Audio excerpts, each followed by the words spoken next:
Okay, good afternoon everyone. My name is Susan Burke from Interactive Lessons Design and I am a primary school teacher. I've been out of the classroom for the past few years as I decided to create a website where teachers could access smart notebook lessons that are linked to the Australian curriculum. You might want to check it out. It's at interactivelessons.com.au. Up until recently, I've been working exclusively with Smart Notebook 11, and I'm so excited to be now working with the new Smart Learning Suite. So just here I am waving at you. Hello, everyone. I'm all the way from Cooma. Not sure where you all are, but hopefully this will be informative for you. I want to share some basic but effective things that you can do to create highly engaging activities with Smart Learning Suite. I'm focusing on comprehension using Super 6 strategies and 3-level comprehension for lower primary. So it's really all about basic, I want to stress that, basic notebook creation skills. We're going to be looking at some great learning activities for comprehension, and it'll be a focus on high quality pedagogy with explicit learning and metacognition, if I can get the words out. Okay, so here you can see a predictogram, which is a simple yet effective activity to orient students to a text before even showing them the book.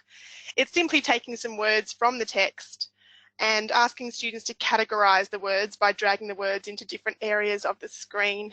So obviously they can say, I think that might be a setting, it could be set in a cauldron, the dragon might be a character, and at this point you can also have students that might have a differing opinion. So another student might think that the dragon is the problem. So it can go in multiple places. You can actually clone the word to have it in more than one space, if that's what you would like to do. Okay, so as I said, it's really very basic, but these are the sorts of questions that I get when I'm out in schools doing TPLs with staff. So we're going to look at how I created that. So the smart skills that involves is really simple: drawing and filling shapes, cloning shapes, inserting text, and grouping objects. So we're going to start up here with our shapes and simply click on it and select the shape that you want at the top. There are two ways that you can draw a coloured shape. I'm going to do the first one where you draw the shape first and then fill it in with a colour. So, whoops, you just drag it across and there's your shape. Go back to the select tool. I'm just going to get rid of that little one that I accidentally did. And once you select your shape again, you just go up to the colour palette here and can fill it up with any colour that you like. So that's very simple. The other way that you can do that, I'll just show you with the next shape underneath for the predictogram. I'm going to use a rectangle, and this time I'm going to select the colour before I start to draw it, the fill colour, and I can also change the line colour at the same time if I wish. And so now when I draw it, it already has that colour, those colours that I selected. So then to continue drawing the shapes that will make up the predictogram, rather than redrawing it, I'm going to show you how you can clone the shape just to save yourself some time. So you select the object, go to that drop-down menu and clone it. Okay, and then if you wanted to see again just there, when you go to clone, you could also choose to do Control-D, which is your keyboard shortcut. So I won't draw the whole thing, you sort of get the general gist. You might have 3 more rectangles down there. But the next part is actually adding in your words. So this is where you go to the text icon, which is the big capital A. Obviously, you can change your font type and your font size. And once you click onto the page, you can start to type. So I'm going to say words, and down here, I'm going to have this is setting. Obviously, you can change and make things bold or italic or anything that you like. But what the next part of it is joining, or as we call it, grouping that word with that rectangle so that they will move together. So the way to do that is got the select tool, and you can just place your mouse just outside of where you're wanting to group, hold down the left mouse key and drag it across like that, and it selects both of those things, the word and the object. And here you go to the drop down menu and we go to group and group, which is also the keyboard shortcut would be Control and G. So now that moves like that. So here, when you've got typed in all the different sorts of words, and you can clone or do whatever you like. So if you're going to have drag in there, they can get dragged down to wherever you like. So very simple, but very effective. And it's actually a great way to get children interested in a book before even showing them the cover page or telling them what the title is or anything. It actually makes them start to think about what the text might be about. So predictograms are a great way. It's part of the Super 6 strategies is predicting, and that's a great way to do it as a whole class. Okay, moving on. We're going to do some questioning to activate prior knowledge. So looking closely at the cover of a picture book enlarged on an interactive board or a panel can be really powerful just in and of itself. You can draw on it, you can ask students to identify things. So with a pen or a highlighter, for example, you could ask them to find the name of the author. You could ask them to circle things. You can do all sorts of things just by looking at the image. Then I would select a few key questions to ask about that front cover. And the way to go about that is also to utilize your dual page display. So going to View, Dual Page Display On. And so you're asking them questions whilst still looking at the image. So, oops, I was just trying to minimize something, but I couldn't do it. That's okay, I'll just get it out of the way there. So here you're just touching the star to reveal the questions that you want them to ask one at a time so that they're not getting overwhelmed with a lot of text straight away. So what can you tell me about the characters of the front cover? What do you know about witches? And have you read any other books about witches? So they're able to look at the cover and answer those questions. And then you might want to do this pull-out tab where it is an I wonder, that the students can just have all sorts of questions that they come. Now this can also be done as a shout it out, but I've used shout it out later on in the lesson, so I sort of didn't go there with that one. This one's just very manually writing in the students' questions or their I wonder statements. So I often get asked, how do you get that image on there? How do you make that star disappear? Those click to reveals, how do you actually make that happen? So let's find out how. I'm going to go back to the turning the dual page display off. So we're just looking at one screen at a time. And the smart skills we're looking at here are inserting saved images and using the capture tool. So one way to insert an image with Smart Learning Suite, it's really exciting because you don't have to just go onto the internet and find what you're looking for and save it. You can actually use the add-on here and do an image web search, which is really handy, and that wasn't available in Smart 11, so that's something I get excited about because I get excited about these things. So here you would just type in Room on the Broom, book, maybe make it as specific as possible. Click on that search icon and hopefully it will come up. Yeah, so there's an image there, double click and there you have it. You can manipulate that in a number of different ways to make it larger. So that's one way to do it. You can see that's not the highest quality though, so sometimes you might want to go and find another image in a different way. So I'll just delete that and I'll show you how to get it from the internet, for example. So if I type in Room on the Broom, book, and go to images, there might be one that's a little bit better quality that you like, And once it's there, simply right click, save image as, and then you might just call it room on my desktop to make it easy to find. And then when I'm on my notebook page, I'm just going to insert picture and simply find it on my desktop and open it. And that one's a little bit clearer and sort of nicer to look at. One other way, I love having options. There's more ways to do anything, more than one way, more than 3 ways. And I like to give options. So the other way to do it is to use the capture tool. So grab your screen capture tool, becomes a bit of a floating bar there. Go back to where you found that image, get your capture toolbar up, and then you can just snip around it, whichever way you want. And you send it to the current page, and there you have it. I have something else on my screen that I actually clipped there, but that's how you go about actually inserting an image. You'd be surprised at how many times I get asked that.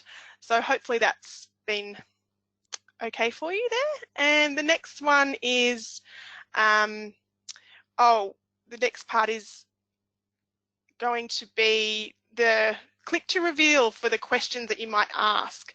So it's also a simple skill, but one that I tend to use a lot. So simply type in your question, what do you think the story is about? Okay, make it as large as you like. Make sure that when you're working on the board, you're making it nice and large for the students to read. And then I grab a shape to cover it over with. So I'm basically just covering what I typed. So I'm covering it up. And then if we want to make it look exactly like my other one looked, I would go into the gallery and type in icons. I use the icons a lot. And select an icon. And because it's a question that I'm asking, I'll go with a star and a question mark. I'm going to group the star and the shape, but I don't want to group the words that are underneath it because I want to reveal that. So it's important to lock the words to that back layer. So first of all, select the words and then go to the drop-down menu and lock in place, or Control K is the shortcut on your keyboard. So now you can't move that, which is great. And now I want to group these two. Now there are 2 ways that I can do that. I can select the star, hold down my Shift key on the keyboard, and also then move across and click on the shape, which makes them both selected. And I can go to the drop down and group, or Control G. If I don't want to do it that way, the other way is to drag across to join them both up and go to the drop-down menu again and group. So once that's grouped and it's covered over, then I want to turn it into a click to reveal activity, essentially. So what I need to do is I've selected that object, which is actually the 2 objects joined together, it's become one object. And I want to animate that. So we need to go to properties. So that is over here. And you'll see object animation. And then you can select the type of animation that you want. So you can have it fade out when the object is clicked. You might want to get it to fly out and choose which side. So once you've selected that, when you click on it, it does exactly what you asked it to do. And there's lots of reasons to do that. Obviously to make sure that the students aren't overwhelmed with all these questions all in one hit, but also it tends to just make it more interesting for the kids. So if the students want to actually have a turn of coming up and touching it themselves, it just gets them more engaged. So that's how we create We make the star disappear. It's the question I always get asked. It's how we make a click to reveal. Okay, before I go to the next one, I just want to take a little step back and talk to you about the magic pen. So if we go back to the original one here, if you want to use the magic pen, I love the magic pen. So we go to pens and we select the magic pen. And there are 3 uses of the magic pen. The first one is disappearing ink. So if I just write on the board, or squiggle or draw, and then I leave it for a little while, that will actually start to disappear because it's magic. There we go. And this is a little bit off topic, but I use that a lot for spelling. We do look, cover, write, check. And that would be the cover part of look, cover, write, check. So disappearing ink has lots of great uses. Also, if you want the students to, perhaps you might say, I want to draw a circle around the wand. You want them to identify different things within a picture. So you might say, draw a circle around the wand, and they draw a circle with the magic pen, and it becomes a spotlight. So magic pen circle is a spotlight, which again will get some oohs and ahs from your kinder to 2 students. And the other one is a rectangle. So you might be talking about, okay, we'll go back to Julia Donaldson and we'll say, let's have a look at, can you identify the author of this book? And they draw a rectangle around it. And this is cool when you say to the little students, you sort of touch their finger and say, I've made you magic now. Draw a rectangle, and all of a sudden that happens. It's a magnifier. So that's just a little way that you can have some fun with the students with identifying things rather than simply circling or highlighting. You can actually use the magic pen. Okay, so moving on.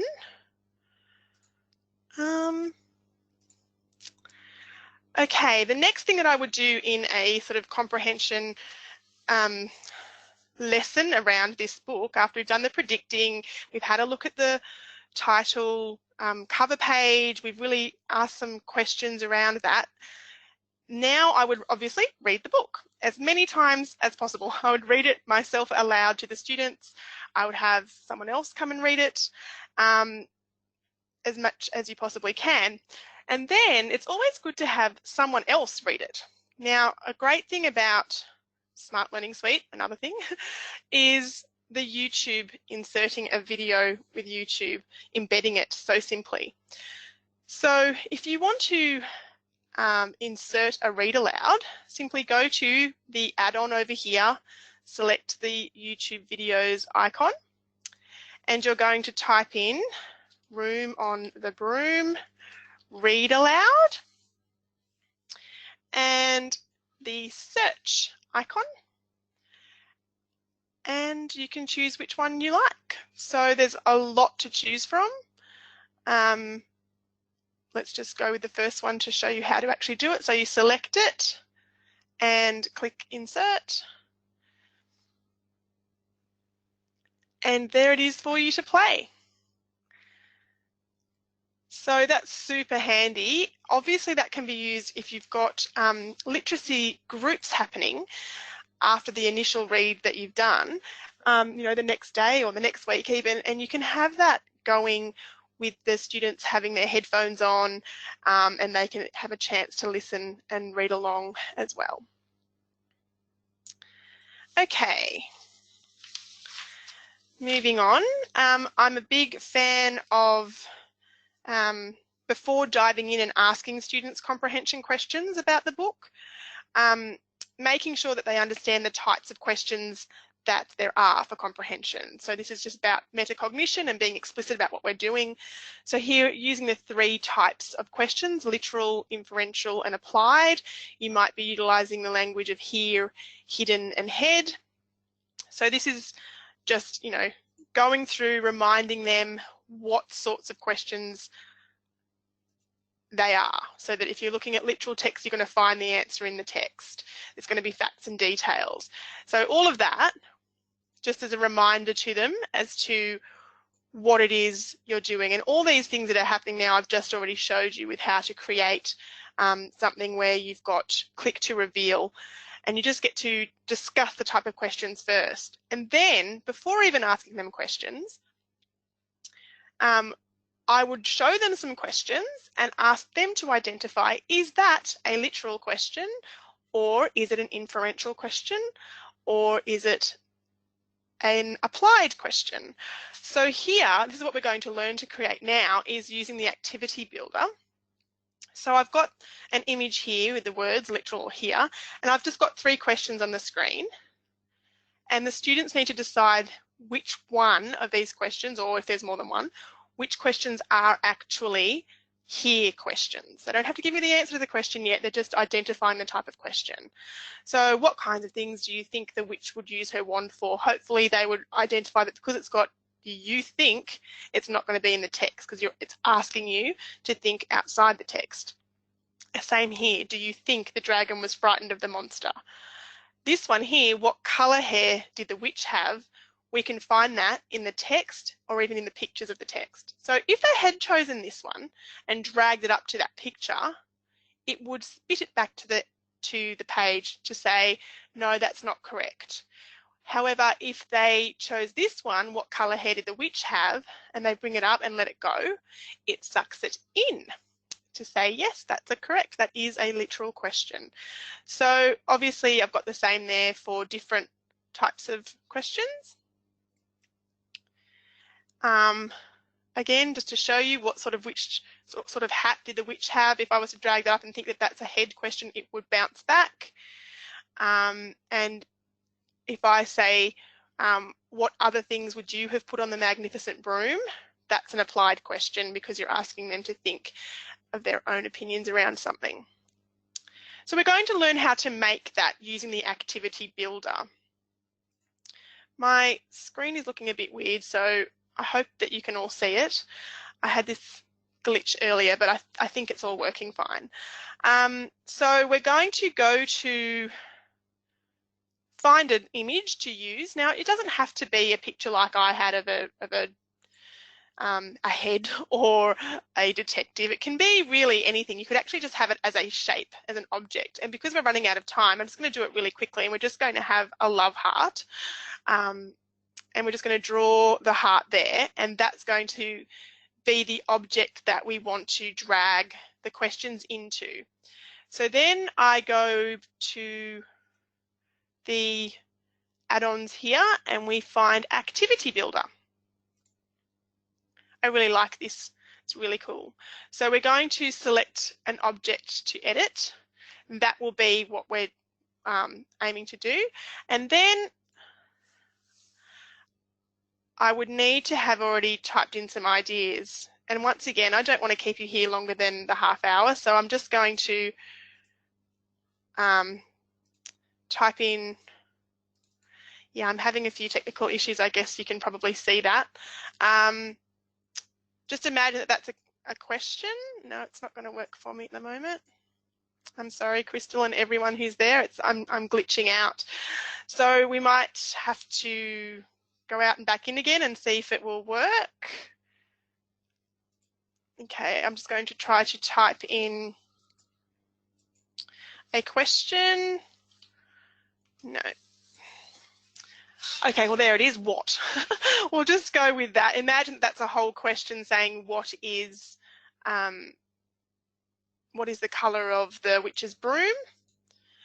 And then we're going to reset all. No. Edit. Okay.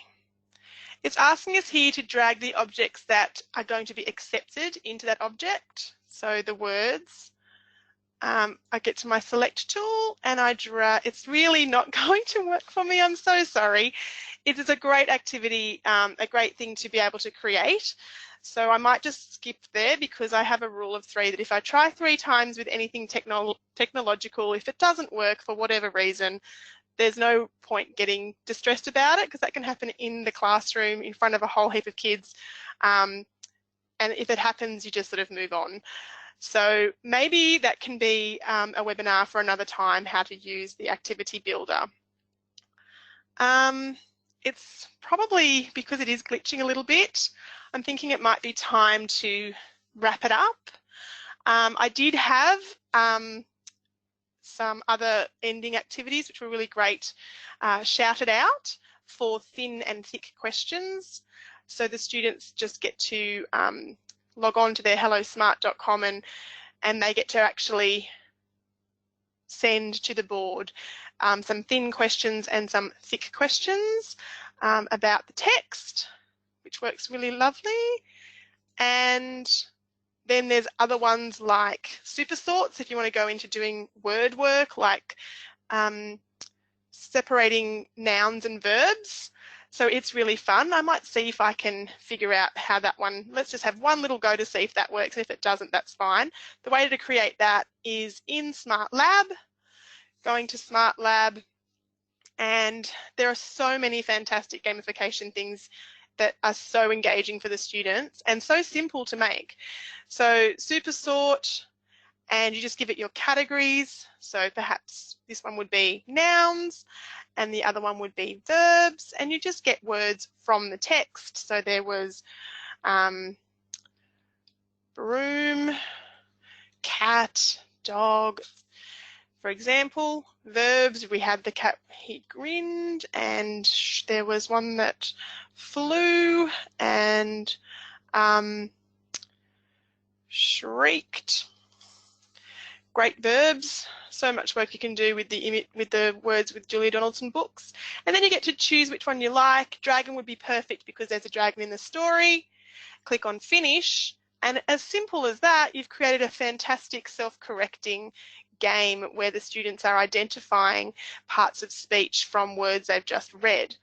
And it's, again, they just get to drag it in if they think it's a noun. And if it's wrong, it spits it back out. If they think that dog is a noun, it will accept it and suck it in. So that's just one way of doing that. And then another one I was going to talk about was sequencing. I know that Beck last week actually used the this ranking activity, and it's useful for so many different ways. And sequencing is a really important part of literacy for early learning. And this one just very similarly, you just go to Smart Lab, select rank order, and then you just type in things that happened and the students can sequence them. So you could say the witch lost her hat, and you're typing it in order so that they know which ones are correct. Lost her wand, etc., etc. You do as many as you like. Go to next and finish. Choose the one that you wanted to do. I chose the basketball one that time, and it just creates it for you. It populates it all and creates it, and the students get to manipulate that. So hopefully that's given you a few ideas. I could ramble on for hours about all the wonderful things that you can do with Smart Learning Suite. So that's probably it from me. Hopefully, if you have any questions, I don't know, hopefully you've been typing in any questions. If you have any, more than happy to answer any questions at all. Hey Susan, I've got a question here from Angela. She's just wanting to know, once you've made a lab activity, is there an easy way to go back and correct any mistakes such as spelling? Yes, there absolutely is. That's a great question. So if I've spelt something wrong in here, you just go here to the little icon of the pencil, which is actually your edit icon. Let's just hope it's going to work for me because I'm having issues with my computer. It's not anyone else. Let me just see if I can go to another one that might have it working for me. I do apologise for the glitchiness. Okay, so once it's loaded, I'm going to try one more time. Angela, I'm so sorry, and everyone, I can't actually do it, but normally you should just be able to click on the pencil edit and it will take you back in. But for some reason, my computer is not liking me today, and I apologise, but that's what you would do. Sorry. That's fantastic. Thanks, Susan. I think Gerald's got a question here wanting to know if you have similar lessons available on your website. I do, in fact, have all sorts of lessons available on the website. So if you'd like to have a look at interactivelessons.com.au, it's a website that's really easy to navigate. You can just have a look through what's available. It's a subscription website, and you can contact me through there if you have any further questions about today's webinar or about what I offer with my website.